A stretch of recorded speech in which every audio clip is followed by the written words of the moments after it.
John, can you just run us through the decision that was made for the new headquarters? Well, after some extensive negotiations, reviewing options available to us, we've determined that the Thebarton site is the best site for the Adelaide Football Club in our long-term future. The reason for Thebarton is it's about 9 hectares of land. It's a very large parcel of land in the inner western suburbs. It will enable us over the journey to build not only an oval the size of Adelaide Oval, but also a second oval the size of the MCG. There is also the possibility, based on the final outcome of options of South Road, to put in a soccer pitch in the area as well. So it meets the long-term needs of the Adelaide Football Club. It also creates significant open space for the local community. And so it's a win for the local community in terms of no longer will there be a chain mesh fence and padlocks. It'll be open to the local community, extensive green space in a western suburb. What part of the facility will they be able to use, the community? There won't be any restriction in relation to the area that they can access, but for training times, when we are training on the oval, of course we'd ask people to respect that. But by and large, the open green space will be there for them. In addition to that, one will be dedicated, AFLW, a home for our women's team. We've seen an explosion in women's participation in South Australia in recent years. That's only going to grow extensively in the future. We want to meet that need with a dedicated facility for our women. Can you just run us through what kind of role the South Road, or the North to South Road project played in the decision? Well, it plays a role in terms of what land is available for long-term lease.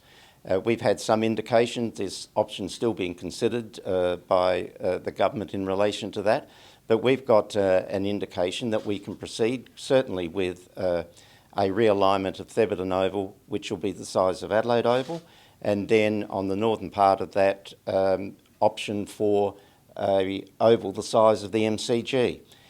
As it relates to playground, skate park and soccer pitch, the final determination of those areas will be related to the final outcome of the South Road determination. But you mentioned in the release about how there was a change in timeline. You know, originally you were told 5 to 7 years, and from what it sounds like there's an imminent move there. Can you just run us through that? Well, what we are hoping to achieve is the 2 ovals sooner rather than later. It'll depend on the tender and the cost of the tenders and a stage project which we'll be putting in place. And the final determination of that will depend on costs that are submitted for the construction and build phase of the project. How about access? I mean, we know that might be an issue with the development of South Road. Have you been liaising with the state government about, I don't know, exit ramps, and what if it ends up being just chaotic around there? Well, they are issues that need to be addressed, and we've spoken to the local member and minister, Tom Koutsantonis. He's indicated he would be prepared to work with us for direct access of South Road to the facility. Now that's a work in progress, but working with him to address and alleviate as best we can traffic issues related to that particular area. Bear in mind that the size of the precinct enables us to have on-site parking, and as we do with Oval number 2 at Adelaide Oval, for example, you could use the King's Reserve Oval for the purposes of on-site parking. How much does the toxicity in the soil at Brompton have a role to play in choosing food? Well, there are a number of considerations that we put in place. Environmental remediation does bring its risk and unknown risks. With the site at Thebarton, we don't have that risk. And in addition to that, when you look at the size of the green open space that we can build the ovals and soccer pitches eventually on site, the scope for us in the long term presents leading edge training facility for an elite football team.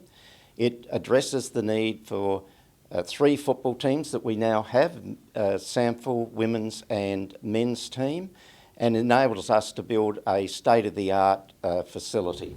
At the moment, you've got a bowling club there, you've got an aquatic centre, I think you've got a magician's club as well. What becomes of those facilities? Well, a number of, for example, the magician's club, the bunker is heritage listed. That stays, as far as I know. As it relates to other factors you talk about, that is a matter for the City of West Torrens, because we're talking the lease area over the Oval, and they have separate lease areas. How about those who play footy there? What will happen to those sort of matches? I'm sorry? The football games at Thebarton Oval, will they still be able to play on either of these 2 ovals? We would expect women's games to be played there, and there's all likelihood that some SAMFL games will be played there over the journey in our discussions with SAMFL. What we've attempted to do is develop a win-win position for all the stakeholders in the area, and that's what a good part of our work has been dedicated to over the course of the last 6 months. It's so sacred. There was obviously a very public snub of Adelaide Football Club with Brompton, the old Brompton Gasworks site. Was the issue there is in the end it just became too difficult? Obviously we know that there's an independent review that's still happening, and it was obviously meant to be finished by now and it's still ongoing. Did it just become too difficult? When the previous government announced that we were not successful at Brompton, we immediately looked at, well, what are our options, and we proceeded to look at the Thebarton option. Over the journey with Thebarton, the scope, extent of what we could achieve on the Thebarton site was outstanding, and it self-selected. In that context, we've had discussions with the Premier on several occasions. We've kept the Premier advised of the process that we've undertaken, and we've kept the Premier advised on the decision that we have made. So then what happens if the independent review hands down a decision where it ultimately finds that the decision not to hand the football club the access to the old Brompton site, what would be the reaction there, or simply you've already made your decision? We've made a decision that when you look at a multi-assessment criteria of the sites available to us, Thebarton self-selects. It is just outstanding in the scope, the extent of green open space for local community and for the footy club. Would you have gone down the Brompton route though if you won the process initially? That is a really hard question to answer in relation to some of the criteria that was established. So the position for us is you look at the options that are available to you now, how do they address the long-term needs of the football club? And there is no doubt when you run the ruler over Thebarton, it is just an outstanding site. Is there a purpose of an independent review anymore, considering you no longer want the site? That's a matter for the government. Ideally, when could the first match be played on there? When do you anticipate? What season are we talking? Well, this has been somewhat of a long journey for the Adelaide Football Club to identify a site. Now that we've identified the site, we've got to go to further contract negotiations, close off lease conditions and negotiations with various stakeholders.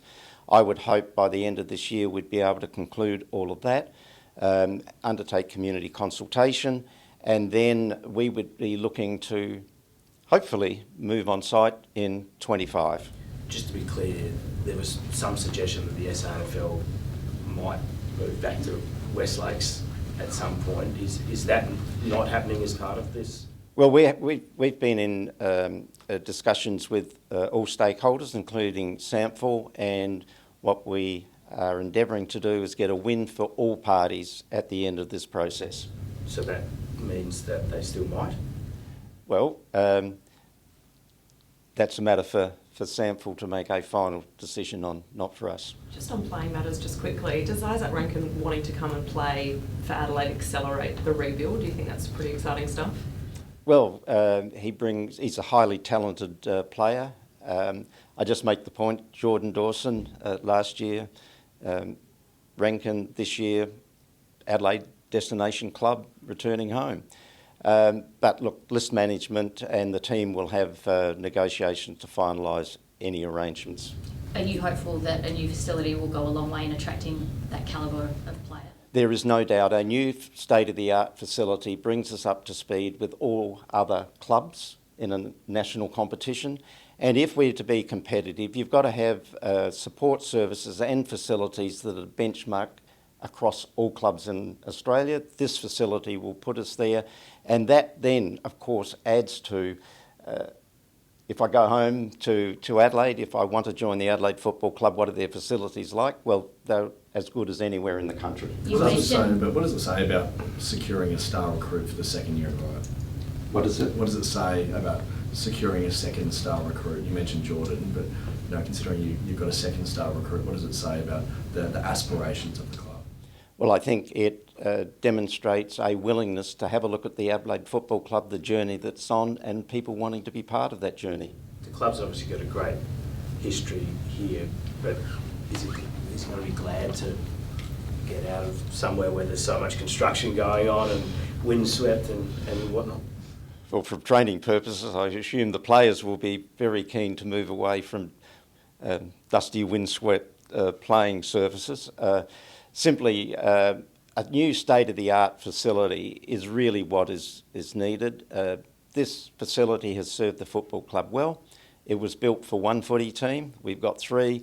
And when you get an indoor grassed area, I think double the size of what we've got here at West Lakes, it demonstrates the scope of the squad, the training, the development of players has a greater advancement and opportunity at a new Thebarton site than here. You mentioned it's been a long, you mentioned it's been a long process. You've gone from North Adelaide, Brompton. How relieved are you personally to finally have arrived at a destination? Well, I've only been involved in this process for 2 years now, and others have been involved for a lot longer than that. I'm really excited for what this might mean for the Adelaide Football Club and how it will lay a good foundation for decades to come for the Adelaide Football Club. And I am excited about that. But also, what we do is actually deliver something meaningful and tangible and beneficial to the local community. And so for Thebarton itself, the development of this site by the Adelaide Football Club delivers something to them of substance. And once again, if you're in an area and you have good relationships with the local community, that's a plus. Can you just run us through, from the look of the pictures, it looks quite flash, and you've mentioned the size of the ovals and the amenities that it will provide. How much do you think this facility will cost to build, and what expenditure do you need from the government? Look, that is a really hard question to answer in the context of where construction costs are going at the moment. We would anticipate in the $75 to $80 million mark.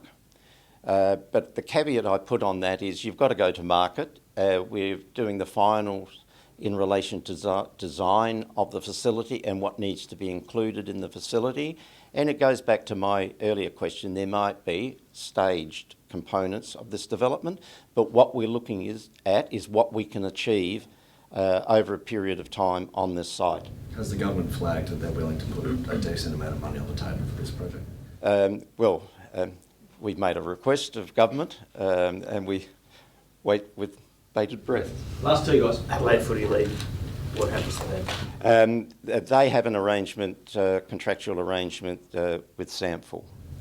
And can we just ask, would the club be looking as well at, on the topic of recruitment, any other players during the trade period? You'll be advised when and that occurs.